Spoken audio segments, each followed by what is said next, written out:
నెల్లూరులోని city stone house పేటలో auto driver సేవలో పథకం సభను సక్సెస్ చేసేందుకు పచ్చ నేతలు నానా తంటాలు పడుతున్నారు. అయితే సభకు హాజరయ్యేందుకు ఆటో డ్రైవర్లు రాకపోవడంతో బలవంతంగా మనుషులను తరలిస్తున్నారు.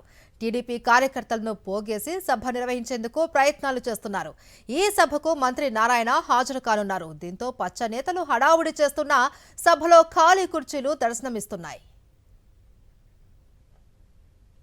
ఇదే అంశానికి సంబంధించి పూర్తి డీటెయిల్స్ మా ప్రతినిధి లోకేష్ అందిస్తారు. లోకేష్, మహేశ్వరి, ఏదైతే ఇవాళ ఆటో సేవలు అనేటువంటి పథకము సంబంధించి కూటమి ప్రభుత్వము తరలేపి దాన్ని రాష్ట్ర వ్యాప్తంగా కూడా ఆటో డ్రైవర్లకి ఏదో సేవా దృక్పథంతో మేము హెల్ప్ చేస్తున్నాము అనేటువంటి కార్యక్రమాన్ని రాష్ట్ర వ్యాప్తంగా, జిల్లాలో, అదేవిధంగా నియోజకవర్గ వ్యాప్తంగా కూడా ఈ కార్యక్రమాన్ని నిర్వహించాలనేటువంటి ఇచ్చినటువంటి సభలకి ఎక్కడా కూడా నిరాశ మిగిలింది.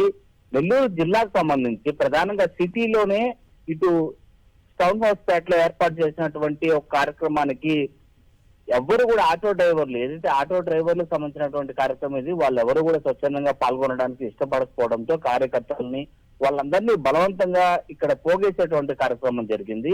అందుకు నిదర్శనంగానే అక్కడ మనము ఖాళీ కుర్చీలు కూడా మన సాక్షి మీడియాలో ప్లే చేస్తున్నటువంటి విజువల్లో కూడా చూసేటువంటి ప్రయత్నం కూడా చేయొచ్చు. అయితే దీనికి సంబంధించి ఆటో డ్రైవర్లు ఒకటే చెప్తున్నారు, ఏడాదికి ఒకసారి గత వైఎస్ఆర్సీపీ హయాంలో మాకేదైతే పూర్తిగా కూడా అందినటువంటి పథకాలను ఇవాళ కూటమి ప్రభుత్వం దాన్ని నీరు కార్చేటువంటి ప్రయత్నం చేసింది.